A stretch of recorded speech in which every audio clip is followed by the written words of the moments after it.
అనుదినమన్న శ్రోతలకు మన ప్రభువును రక్షకుడై ఉన్న యేసుక్రీస్తు సరిసాటి లేని మహా గొప్ప పరిశుద్ధమైన నామం నందు శుభములు. నేడు 2025 సంవత్సరము ఆగస్టు మాసము 26వ తారీఖు మంగళవారం నాటి ధ్యానాంశము ప్రభు యొక్క స్వరము. ఆదికాండం 3వ అధ్యాయము 8వ వచనమందు పగటి వేళ చల్లబూట సమయమున ఆదామును అతని భార్యయు తోటలో సంచరించుచున్న దేవుడైన యెహోవా స్వరమును వినిరి. పగటి వేళ చల్లబూట సమయమున అను వాక్యమునకు 2 రకములైన అర్థములు కలవు. మొదటి అర్థము మిగుల ఉదయకాల సమయమునందు అనుటయై ఉన్నది. ఉదయకాలమునందు నన్ను వెదుకువారు నన్ను కనుగొందురు అని ప్రభువు చెప్పాను కదా.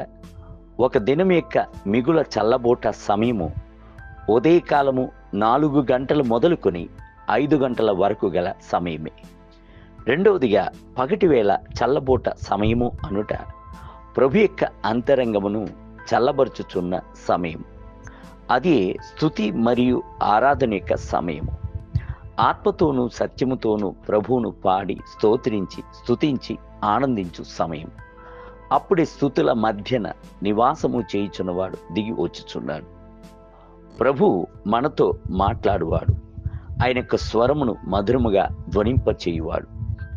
నా ప్రియులారా, నీవు నాకు సొంతమైన దానవు, నాకు సొంతమైన వాడవు అని ఆయన చెప్పుచున్నాడు. ప్రభు యొక్క స్వరమును విని మన యొక్క అంతరంగము అంతయును పరవశముందుచున్నది. పరమగీతముల యందు ఆయన యొక్క స్వరమును ప్రాణప్రియుని యొక్క స్వరముగా విని ఆయన యొక్క రొమ్మున ఆనుకొనుచున్నాము. బైబిల్ గ్రంథమునందు సమూయేలును ప్రభు పిలిచెను. సమూయేలు ప్రభు యొక్క స్వరమును వినెను.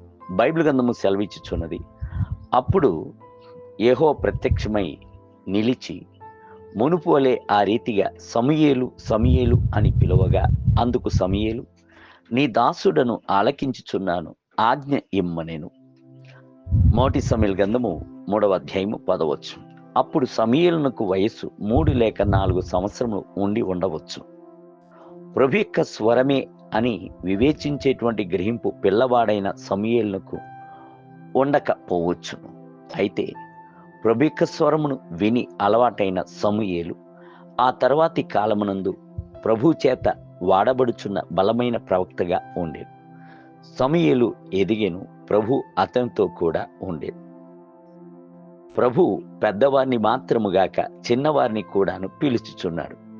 మీ యొక్క పిల్లలు బాల్యం నుండే ప్రభు యొక్క స్వరమును వినున్నట్లుగా వారిని సిద్ధపరచుడి. మీ యొక్క కుమారుల పైనను కుమార్తెల పైనను తన యొక్క ఆత్మను కుమ్మరించినట్లుగా ఆయన వాక్కును ఇచ్చి ఉన్నాడే. యోవేలు గ్రంథము 2వ అధ్యాయం 28వ వచనం. మీ సంతతి పైనను తరం వారి పైనను ఆయన తన ఆత్మను కుమ్మరించు. మీరు ప్రభువును చూచుటకును ఆయనతో మాట్లాడటకును కోరినట్లయితే మొదటిగా మిమ్ములను పరిశుద్ధపరచుకొనుడి. హృదయశుద్ధి గలవారు ధన్యులు, వారు దేవుని చూచెదరు. మత్తయి సువార్త 5వ అధ్యాయము 8వ వచనం. రెండవదిగా, ఒక చిన్న పిల్లవాని వలె మిమ్ములను తగ్గించుకొనుడి. ప్రభువా మాట్లాడము, ప్రభువా సెలవిము, నీ దాసుడను ఆలకించుచున్నాను, నీ యొక్క స్వరమును ధ్వనింపజేయము అని గోజాడుచూనే ఉండుడి. దేవుని బిడ్డలారా, ప్రభు నిత్యముగానే మీతో మాట్లాడును. నేటి ధ్యానమునకై ఇదిగో ఇజ్రాయేలు దేవుని ప్రభావము తూర్పు దిక్కున కనబడెను. దాని నుండి పుట్టిన ధ్వని విస్తార జలముల ధ్వని వలె వినబడెను. ఎహెజ్కేలు గ్రంథము 43వ అధ్యాయము 2వ వచనం.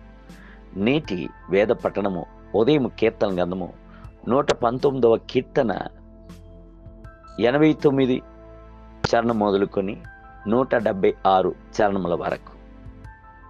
సాయంత్రము కొరింథీయులకు రాసిన మొదటి పత్రిక 8వ అధ్యాయము. ప్రభు మిమ్ములను దీవించునుగాక. ఆమేన్.